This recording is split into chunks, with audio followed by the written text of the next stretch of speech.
بسم الله الرحمن الرحيم. الحمد لله رب العالمين، صلى الله وسلم على نبينا محمد وعلى آله وأصحابه أجمعين،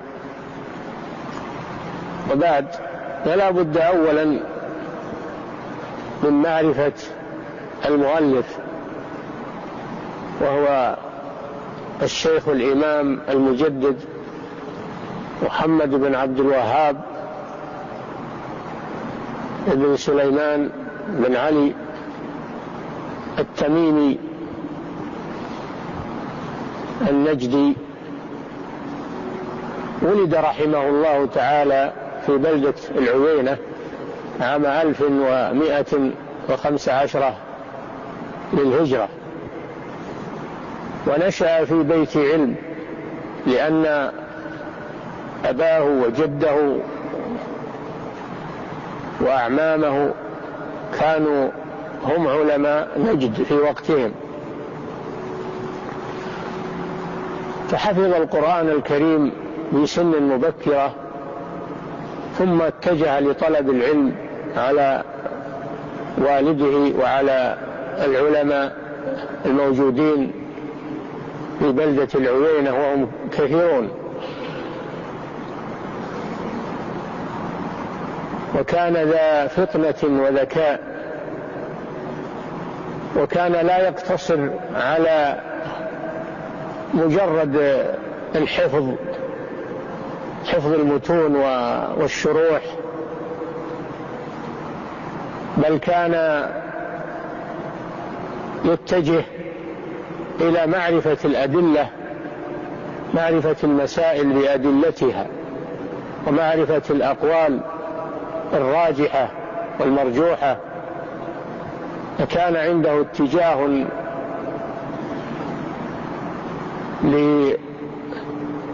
لمعرفة الحق بدليله، وهذا هو المطلوب من طالب العلم، لا يقتصر على مجرد الاستيعاب والحفظ، وإنما يعرف مستند المسائل وأدلة الأقوال، ويرجح بينها. هذا هو العلم. العلم قال الله قال رسوله قال الصحابة هم أولو العرفان، ما العلم نصبك للخلاف سفاهة بين الرسول وبين رأي فلان. هذا هو العلم. فنشأ هذه النشأة أنه يحفظ ويفهم ويميز الأقوال، وكان يحرص على مطالعة كتب شيخ الإسلام بن تيمية تلميذه ابن القيم، كتب المحققين من أهل العلم. وكان أيضا لا يقتصر همه على الفقه، لا يقتصر همه على الفقه واللغة العربية، وهذه علوم طيبة وجيدة، لكن ما يقتصر عليها، بل كان يهتم بالدرجة الأولى بعلم التوحيد، العقيدة. فيجب أن يكون طالب العلم أول ما يبدأ وفي مقدمة ما يدرس العقيدة، لأنها هي الأساس. وكان هذا شيء ليس له اهتمام في بلاد نجد وعند علماء نجد في ذاك الوقت، إنما يهتمون بالفقه. أما العقيدة هم كغيرهم من البلدان، يأخذونها عن تقليد وأيضا ليست صافية، فيها ما فيها من البدع والمحدثات وعلم الكلام والمنطق. هو كان لا يتجه هذا الاتجاه، وإنما يريد العقيدة الصافية السليمة من عقيدة السلف الصالح. الله وجهه هذه الوجهة ووفقه، في جو ومحيط لا يهتم بهذا الشيء، لكن هذا من عجائب قدرة الله عز وجل وإرادته الخير للأمة. فكان يهتم بالعقيدة الصحيحة الصافية، وكان يعتني بكتب شيخ الإسلام ابن تيمية، تلميذه ابن القيم، وتلاميذ الشيخ ابن تيمية كابن كثير والذهبي والمزي، وتلاميذ الشيخ ابن عبد الهادي، تلاميذ الشيخ الذين تلقوا العقيدة الصافية عن الشيخ. والشيخ رحمه الله شيخ الإسلام ابن تيمية تلقاها من كتب السلف، كان عنده اطلاع عظيم على جميع الكتب، كتب الخلف وكتب السلف، كان عنده اطلاع عجيب واستيعاب عجيب، فصحح العقيدة وجددها ودرسها، فوصلت إلى الإمام الشيخ محمد بن عبد الوهاب صافية، تلقاها صافية. ثم لما استوعب ما عند المشايخ في بلده، استوعب ما عندهم، رحل إلى الحجاز، فيها علماء، والتقى حج، والتقى بعلماء مكة، وأخذ مما عندهم، ثم اتجه إلى المدينة النبوية، وفيها علماء كبار في الفقه والحديث، يتلقى الفقه عن فقهاء الحنابلة، وتلقى الحديث عن الإمام المحدث محمد حياة السندي رحمه الله، وأخذ إجازة، أخذ منه إجازة في الحديث في الأمهات. ثم لم يقتصر على هذا، بل اتجه إلى الأحساء، وكانت الأحساء في ذاك الوقت تعج بالعلماء للمذاهب الأربعة، المالكية والشافعية والحنفية والحنابلة، وكانوا يعتنون بالفقه. أما العقيدة فهم كغيرهم، ليس لهم اهتمام، وإنما يأخذونها تقليدا، لكنه أخذ ما عندهم من الفقه في المذهب، وحصل الكتب ونسخها، عندهم ثروة علمية من الكتب، نسخ ما يحتاج إليه. ثم إنه اتجه إلى العراق، كان فيها العلماء، ذهب إلى البصرة، فيها علماء كبار، تلقى عنهم ما عندهم ونسخ من الكتب التي ظفر بها، خصوصا كتب الشيخين ابن تيمية وابن القيم، كل ما وجد منها شيء نسخه بخطه. ثم أراد أن يتجه إلى الشام، وفيها العلماء خصوصا الحنابلة، هناك فيها أئمة في المذهب الحنبلي، فأراد أن يذهب، لكن بعد المسافة وقلة الزاد وقلة الراحلة حال دونه ودون ما عزم عليه، فلم يتمكن من الذهاب إلى الشام. ثم عاد إلى نجد،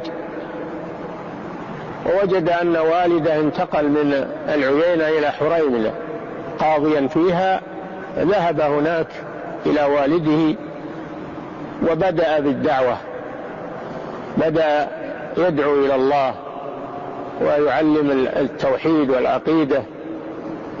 ثم إنه لم يطب له المكان هناك، اتجه إلى العيينة البلد الأصلي وعرض على أميرها مناصرته بالدعوة إلى الله، فاستجاب له وناصره، وبدأ الدعوة في العيينة أنشط مما كانت في حريملة.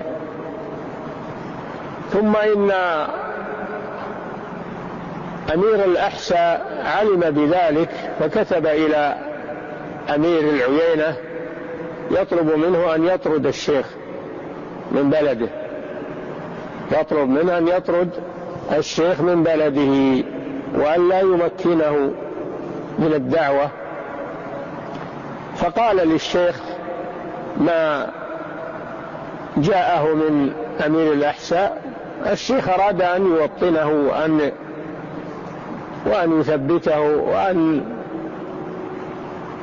يقول له إن هذا الأمر من قام به أيده الله ونصره الله، ولكن الرجل لم يصمد أمام تهديد أمير الأحساء.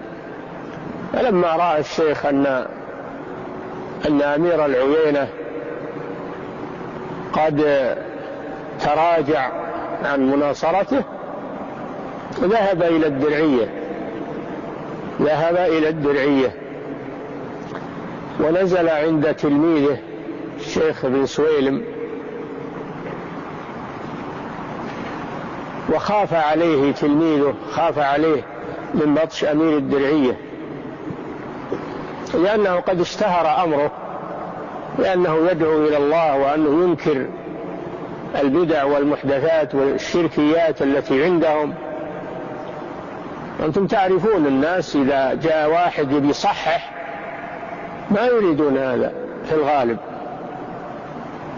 يقولون إنا وجدنا آباءنا على أمة وإنا على آثارهم مقتدون، ما يقولون نبي الدليل ونبي الحق ونبي الكتاب والسنة، لا. فيسر الله أن امرأة الأمير بن سعود محمد بن سعود دخل في قلبها الإيمان وحب الشيخ، فلما سمعت بقدومه قالت لزوجها محمد بن سعود رحمه الله هذه نعمة ساقها الله إليك، هذا عالم قدم إليك مؤملا فيك النصرة، وهذا خير ساقه الله إليك لا يسبقك إليه أحد. فأثرت على زوجها وقال طلب أن الشيخ يأتي إليه، قالت لا تطلبه يأتي إليك حتى يقول الناس أنه يريد أن يبطش به، ولكن أنت اذهب إليه. فذهب الأمير إلى بيت الشيخ بن سويلم ودخل وسأل عن الشيخ، فقابله الشيخ، عرض عليه ما عنده، إنه ما عنده شيء غريب ولا عنده عقيدة أهل السنة والجماعة، عقيدة السلف من الكتاب والسنة، هذا هو الذي بعث الله به رسوله محمد صلى الله عليه وسلم، ما عنده شيء غريب أو يريد ملك أو يريد سياسة أو يريد أبدا، إنما يريد أن يدعو إلى الله عز وجل، هذا الذي يريد، ويطلب منه المناصرة. فلما تحقق الأمير مما عنده بايعه على النصرة والجهاد في سبيل الله عز وجل. فتمت البيعة بين الأمير والشيخ على الدعوة إلى الله ونصرة الحق ورد الباطل وقمع المعتدي. فمن ذاك الوقت قامت الدعوة إلى الله عز وجل، وكاتب الشيخ البلدان وجلس للدرس وتوافد إليه الطلاب. ثم إن الأعداء أمراء البلدان ومن ورائهم الدولة التركية وأمير الأحساء وغيرهم خافوا أن تقوم دولة في بلاد نجد تنافسهم، فتألبوا على الشيخ وعلى الأمير تكون جيش للجهاد في سبيل الله، وغزوا ما حولهم من البلاد، منها بلاد سلمت بدون قتال ودخلت في الدعوة وقبلت الحق، ومنها بلاد استعصت فقاتلوا في سبيل الله حتى نصرهم الله. وكان الأمير في الأول لا يدين له ولا ينقاد له إلا أهل قريته الدرعية فقط. بعد فترة وجيزة دانت له بلاد نجد كلها، كل بلاد نجد صارت تحت إمرته، وأقر أمراءها وأقر علماءها، لم يغير شيء وإنما طلب منهم فقط أن يسيروا على المنهج الصحيح وهم على ولاياتهم وعلى. حان الآن وقت صلاة العصر حسب توقيت مكة المكرمة. فساس البلاد والعباد وجاهد في سبيل الله، وامتد الملك من اليمن إلى الشام، ومن البحر إلى البحر جدة إلى بحر المنطقة الشرقية، صارت دولة عظيمة على التوحيد. وهكذا من قام لله بنية صالحة يسر الله له. فالحمد لله انتشر العلم، وكان الشيخ يكتب النصائح والرسائل والكتب ويدرس ويفد إليه الطلاب. تكونت مدرسة علمية عظيمة، وتخرج عليه علماء توزعوا في البلاد. ومن جملة ما ألفه هذه الرسالة التي بين أيدينا، كشف الشبهات. الشبهات جمع شبهة، والمراد بالشبهة الحجة التي يحتج بها المخالف، الحجة التي يحتج بها المخالف، وهي حجة غير صحيحة وإنما هي شبهة فقط. والشبهات كما تعلمون تنقسم إلى قسمين: شبهات في العقيدة، وشبهات في العمل، الحلال والحرام ومعاملات. فالذي معنا هو النوع الأول، الشبهات في العقيدة التي يحتج بها أهل الضلال، الشبهات التي يحتج بها أهل الضلال، فالواجب بيانها لئلا تلتبس على الناس ويظنوها صحيحة. وهذا هو أهم شيء يقوم به من يدعو إلى الله، أنه يبين الشبهات ويرد عليها ويبين الحق بدليله. هذا هو أهم شيء. ما يكفي أنه يعظ ويذكر ويقول يا أيها الناس اتقوا الله خوفوا من الله، ما يكفي هذا. لا بد أنه يبين ما يعتمد عليه المخالف، هل هو صحيح ولا غير صحيح. هذا أهم شيء. وأنتم تجدون القرآن الكريم يرد على المشركين وعلى الطوائف، يأتي بشبهاتهم ويرد عليها القرآن الكريم.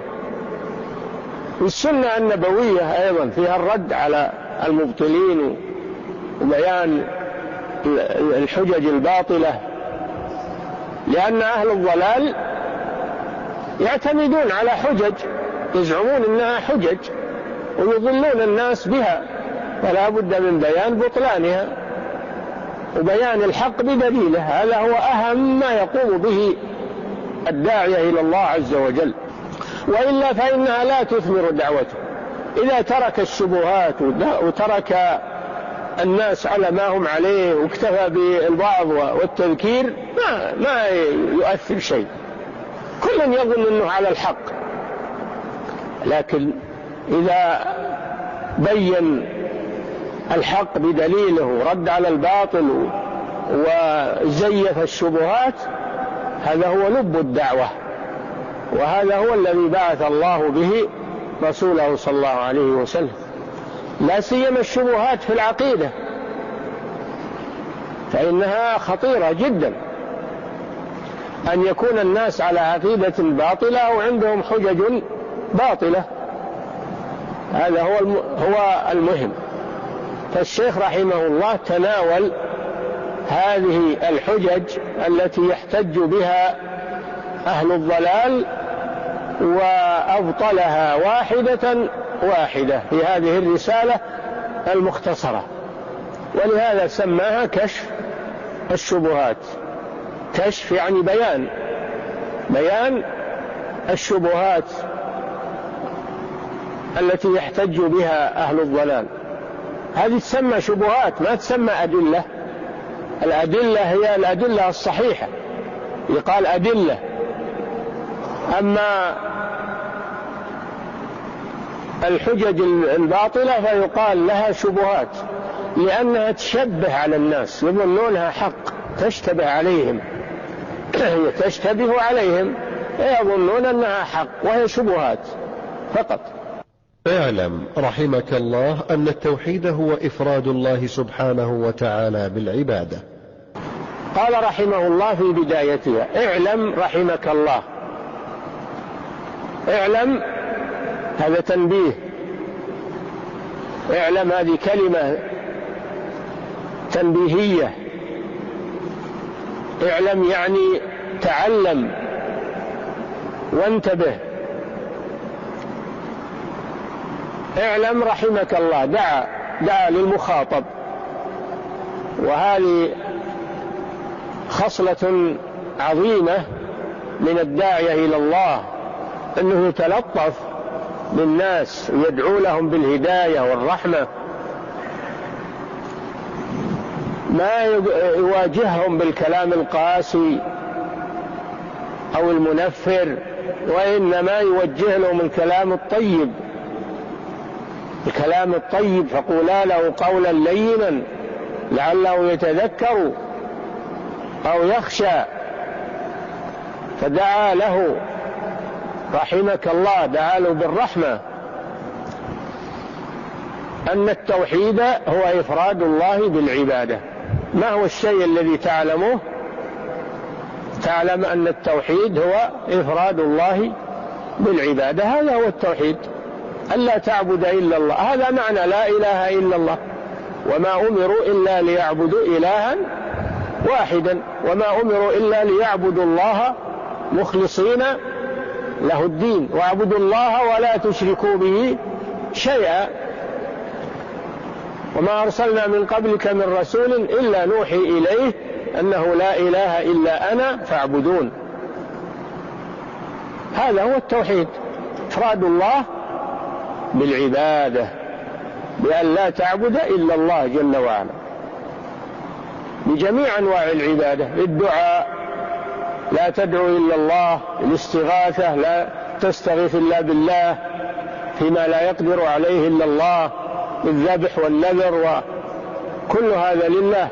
بل إن صلاتي ونسكي ومحياي ومماتي لله رب العالمين لا شريك له وبذلك أمرت وأنا أول المسلمين، قل أغير الله أبغي ربا وهو رب كل شيء.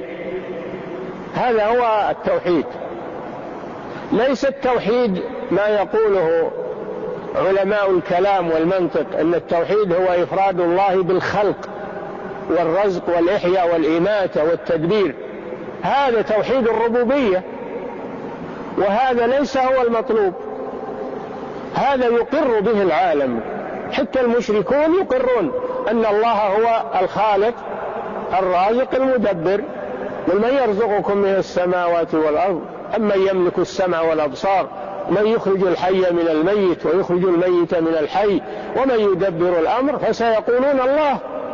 المشركون يقولون الله، اللي يعمل هالأعمال هذه هو الله، لا أحد يشاركه فيها، ومع هذا هم مشركون في العبادة، هم موحدون في الربوبية ولكنهم مشركون في العبادة، فيعبدون مع الله غيره. هذا هو الذي بعث الله الرسل للنهي عنه.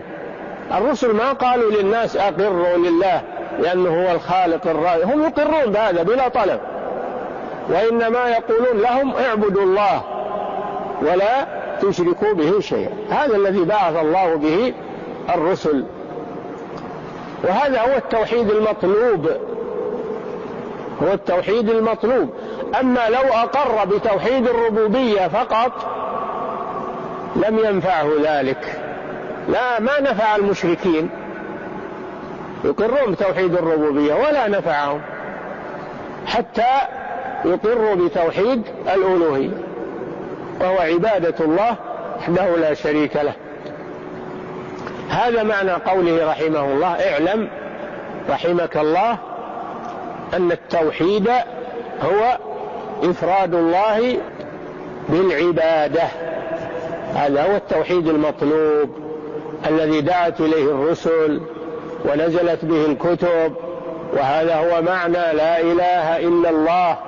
لا إله أي لا معبود بحق إلا الله، فالإله معناه المعبود، معناه المعبود، فلا إله أي لا معبود بحق إلا الله.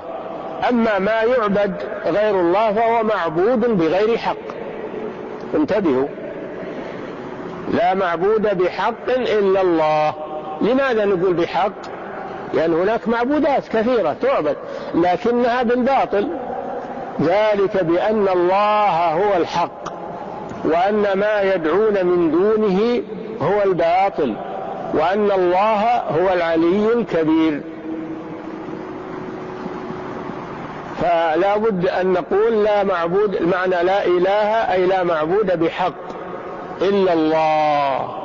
أما غير الله فإنه معبود بالباطل وعبادته شرك بالله عز وجل.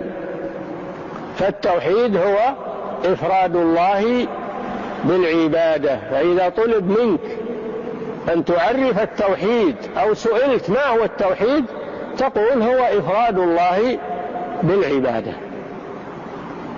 يقول لك لا، إفراد الله بالخلق والرزق تقول له لا، هذا ما هو التوحيد المطلوب، هذا توحيد لكنه ليس هو المطلوب.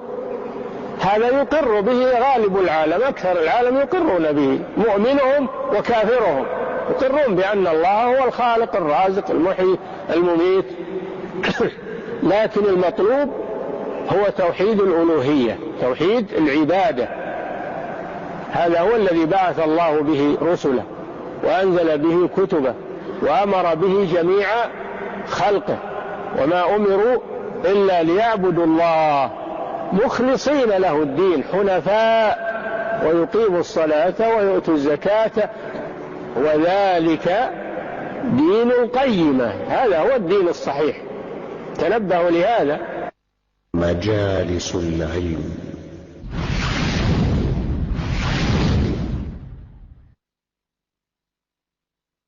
قل ما سألتكم من أجر فهو لكم، إن أجري إلا على الله وهو على كل شيء شهيد. قل إن ربي يقذف بالحق علام الغيوب. قل جاء الحق وما يبدئ الباطل وما يعيد. مجالس العلم. وهو دين الرسل الذي أرسلهم الله به إلى عباده.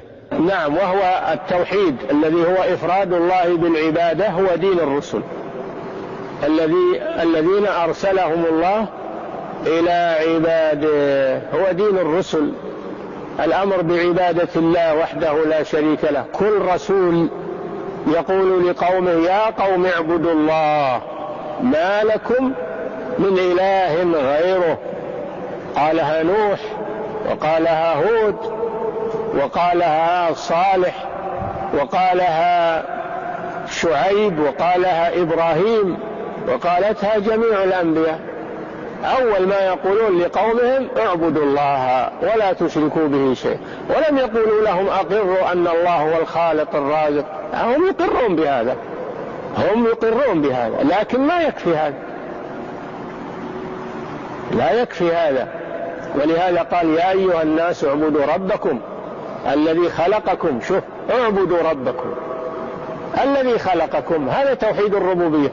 أمر بتوحيد الألوهية واستدل عليه بتوحيد الربوبية. الذي خلقكم والذين من قبلكم لعلكم تتقون، الذي جعل لكم الأرض فراشا والسماء بناء وأنزل من السماء ماء فأخرج به من الثمرات رزقا لكم، ثم قال فلا تجعلوا لله أندادا وأنتم تعلمون. أمر بالعبادة أولا ثم نهى عن الشرك، هذا معنى لا إله إلا الله. فلا تجعلوا لله أندادا، هذا معنى لا إله. اعبدوا ربكم، هذا معنى إلا الله، ففيها معنى لا إله إلا الله. فالذي دعت إليه الرسل هو توحيد العبادة، إفراد الله بالعبادة. وتعلمون ما ذكره الله في سورة الأعراف أن كل نبي يقول لقومه اعبدوا الله ولا تشركوا به شيئا. هذا دين الرسل، ما هو دين ابن عبد الوهاب ولا كما يقولون هذا الوهابية، هذا دين الرسل، ما هو دين ابن عبد الوهاب ولا، إنما هو دين الرسل عليهم الصلاة والسلام. اعبدوا الله ولا تشركوا به شيئا. وابن عبد الوهاب وغيره من الأئمة والدعاة إلى الله إنما يدعون إلى هذا، يدعون إلى أن يفرد الله جل وعلا بالعبادة وأن تترك عبادة ما سواه. هذا هو المطلوب من الخلق. نعم. فأولهم نوح عليه السلام. أول الرسل نوح عليه السلام، كما قال تعالى إنا أوحينا إليك كما أوحينا إلى نوح والنبيين من بعده. فأول الرسل هو نوح، يعني أول الرسل بعد حدوث الشرك. لما حدث الشرك في قوم نوح عبدوا الصالحين الذين صوروا صورهم ونصبوها على مجالسهم ليتذكروا أحوالهم، ثم بعد ذلك دب الشيطان إليهم فعبدوا هذه الصور من دون الله. فبعث الله نوحا عليه الصلاة والسلام يدعوهم إلى عبادة الله وترك عبادة الأصنام، لكنهم أصروا وقالوا لا تذرن آلهتكم ولا تذرن ودا ولا سواعا ولا يغوث ويعوق ونسر. هذه أصنامهم التي كانوا يتواصون بالبقاء عليها، وأن لا يتبعوا نبي الله نوحا عليه الصلاة والسلام. فماذا كانت العاقبة؟ كانت العاقبة أن أغرقهم الله بالطوفان جميعا، أرسل عليهم الماء من السماء ومن الأرض حتى على رؤوس الجبال وغطى الجبال، فهلك كل أهل الأرض إلا من كان في السفينة مع نوح عليه الصلاة والسلام، أهلكهم الله عن آخرهم لأنهم أصروا على الشرك ولم يقبلوا التوحيد، فكانت عاقبتهم الهلاك. ونجى الله نبيه نوحا عليه الصلاة والسلام ومن معه في السفينة. هذا نوح عليه السلام هو أول الرسل بعد حدوث الشرك، إلا قبل أنبياء. آدم عليه السلام نبي، شيث نبي، وإدريس نبي، كلهم قبل نوح، لكن هؤلاء أنبياء قبل أن يحدث الشرك. لما حدث الشرك حينئذ بعث الله نوحا عليه السلام يدعو الناس إلى التوحيد ويردهم إلى العقيدة الصحيحة وإلى عبادة الله عز وجل. نعم. أولهم نوح وآخرهم محمد صلى الله عليه وسلم، شيء معلوم. نعم.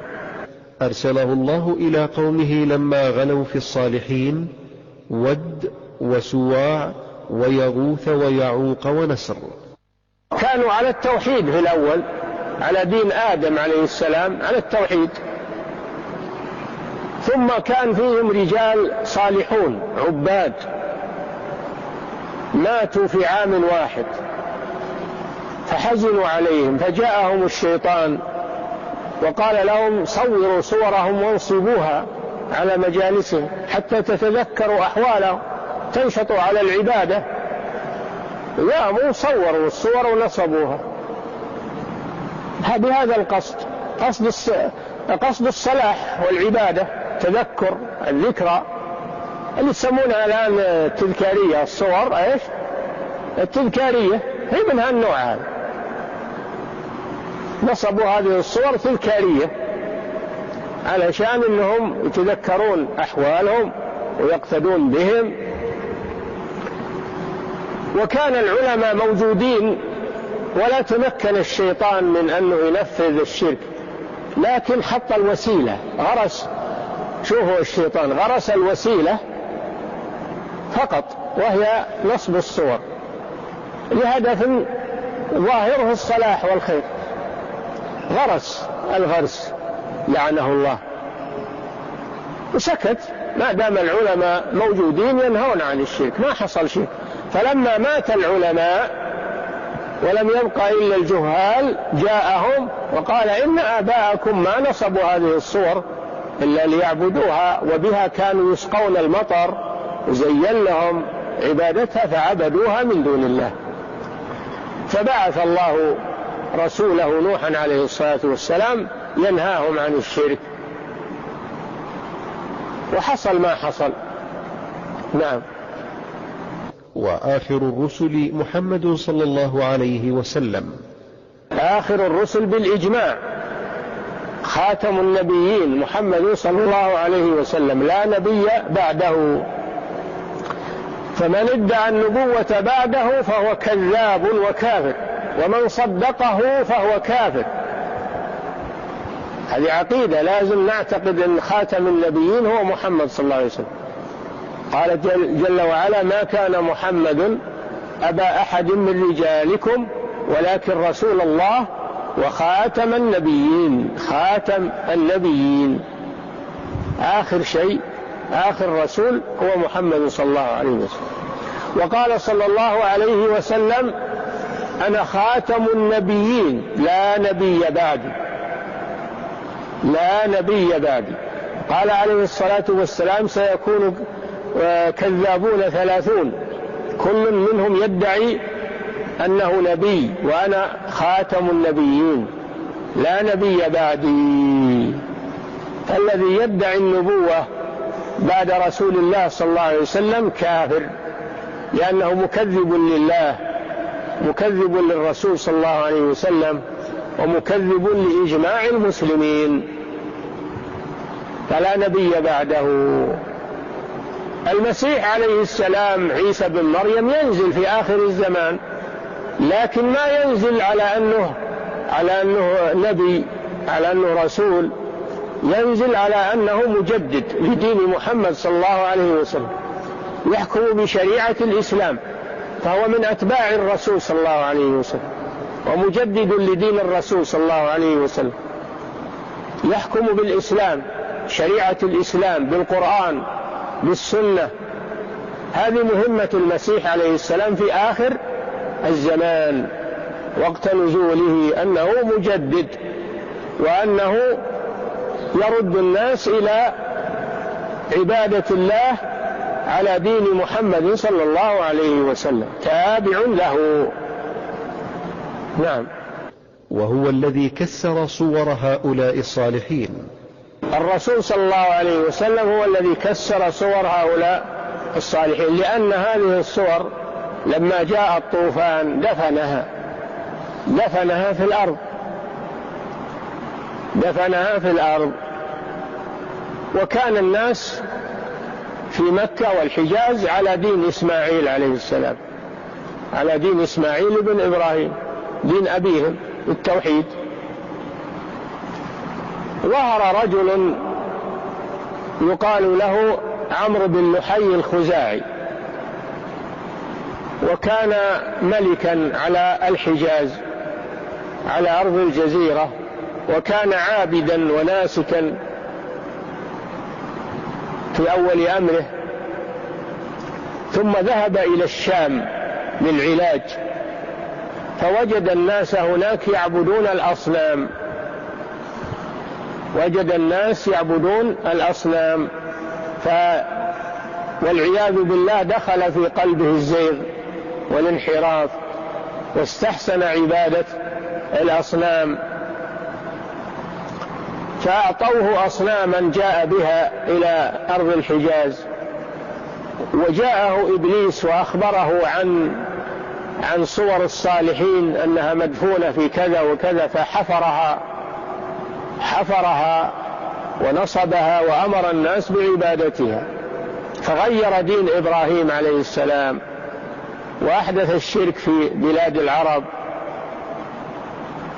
هذا الرجل المرتد الخبيث أحدث الشرك في بلاد التوحيد وغير دين إبراهيم عليه السلام، ولهذا رآه النبي صلى الله عليه وسلم يجر قصبه في النار، يعني يجر أمعاءه في النار.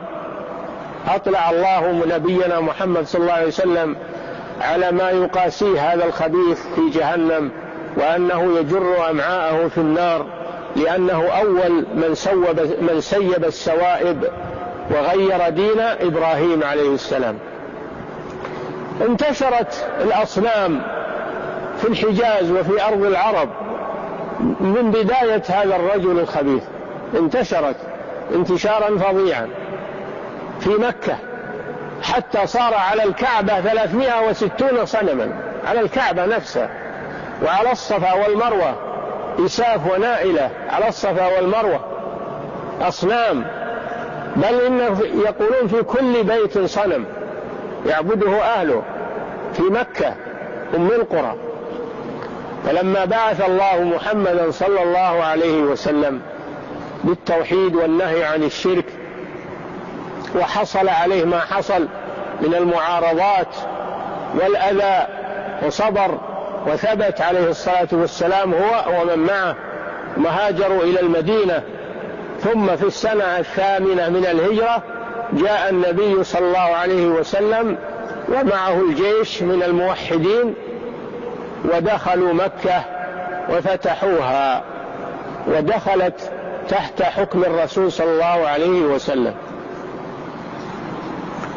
ثم إنه أول شيء بدأ به تكسير الأصنام، أول شيء بدأ به تكسير الأصنام التي على الكعبة، فصار يشير إليها بالقضيب ويقول جاء الحق وزهق الباطل إن الباطل كان زهوقا، فجعلت تتهاوى وتتساقط في الأرض، فأمر بها صلى الله عليه وسلم فأخرجت من المسجد وأحرقت.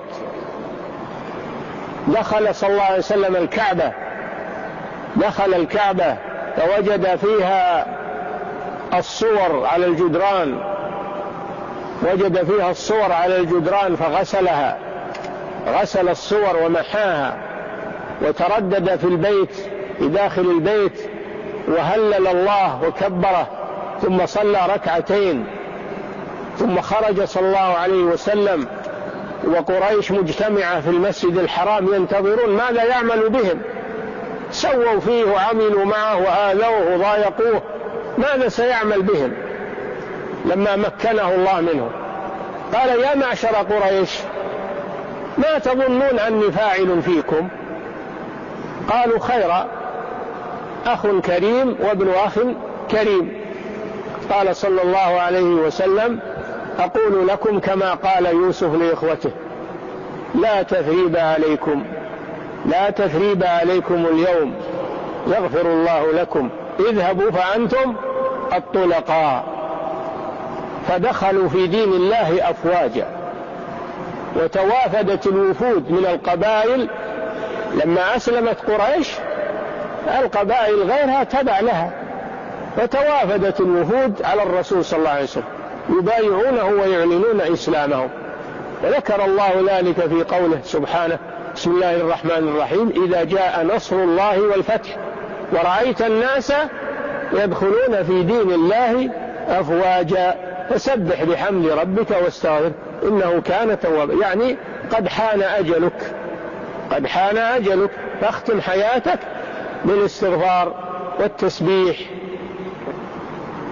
هذا قصة تكسير النبي صلى الله عليه وسلم للأصنام. وكانت اللات في الطائف صنم كبير، والعزى على طريق المدينة يحرمون منه، ومنات، وكانت منات أيضا كانت العزى في مكة، كانت العزى في مكة لأهل مكة عند عرفات، ومنات لأهل المدينة عند المشلل. هذه الأكبر الأصنام. فرأيتم اللات والعزى ومنات. اللات في الطائف والعزى في مكة ومنات على طريق المدينة بين مكة والمدينة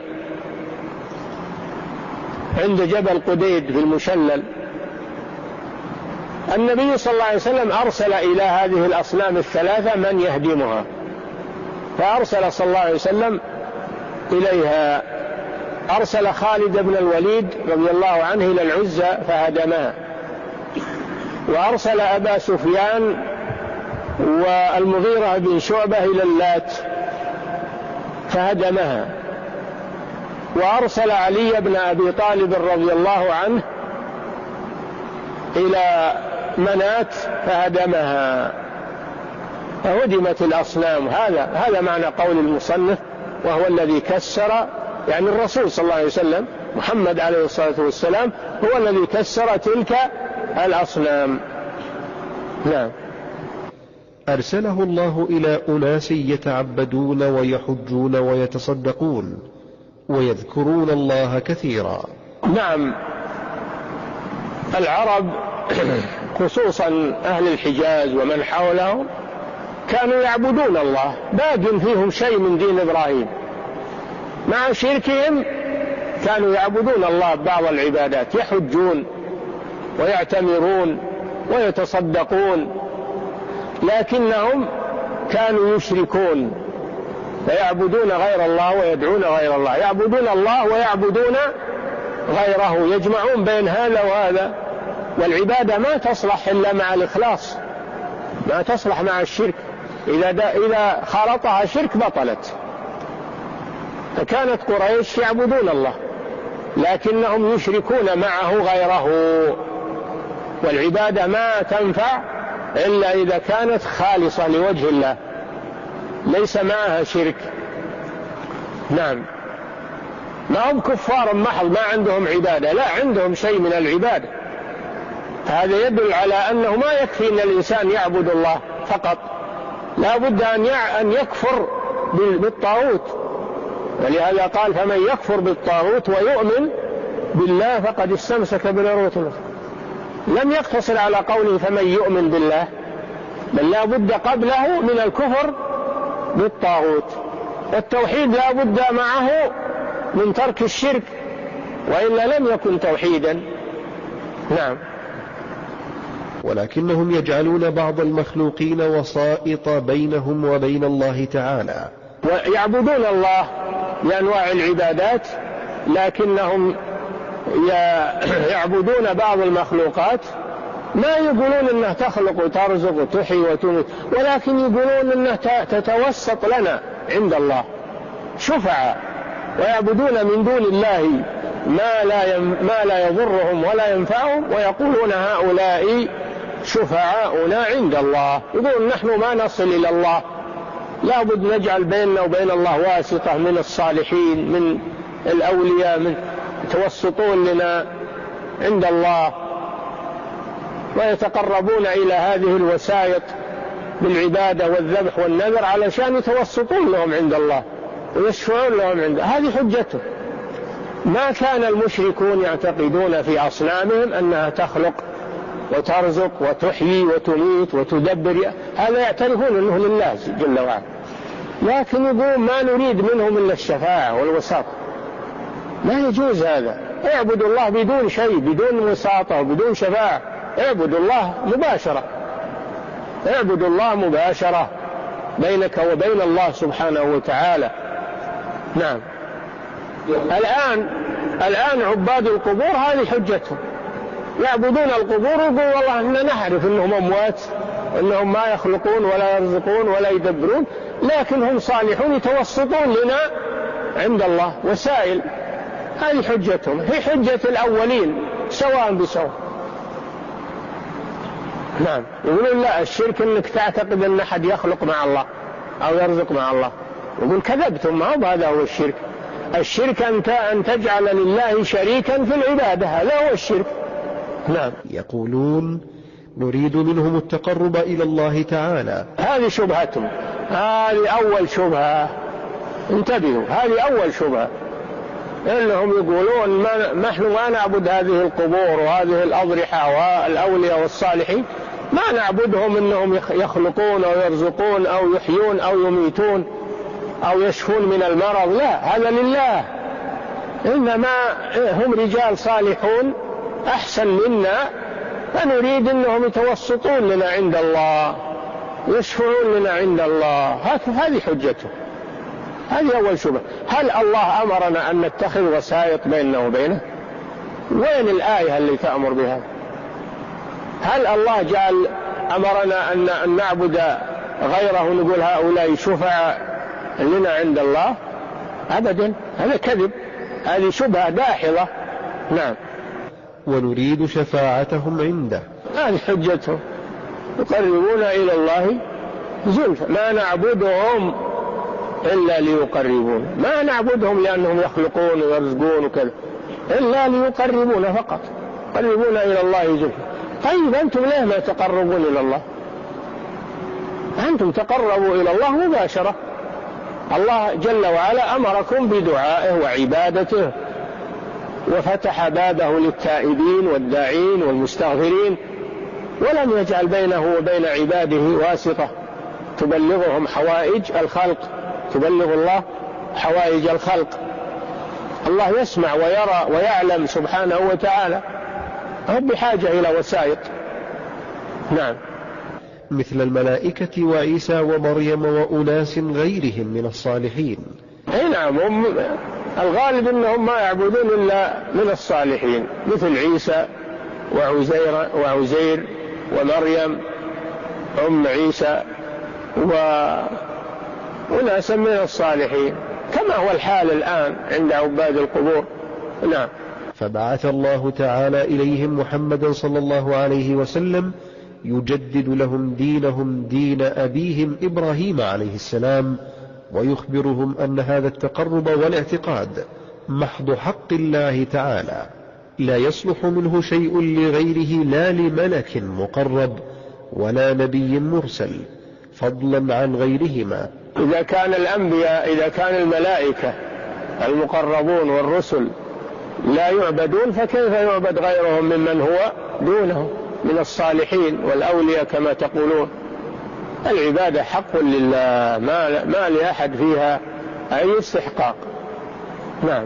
وإلا فهؤلاء المشركون يشهدون أن الله هو الخالق وحده لا شريك له، وأنه لا يرزق إلا هو، ولا يحيي ولا يميت إلا هو، ولا يدبر الأمر إلا هو، وأن جميع السماوات السبع ومن فيهن والأرضين السبع ومن فيهن كلهم عبيده وتحت تصرفه وقهره.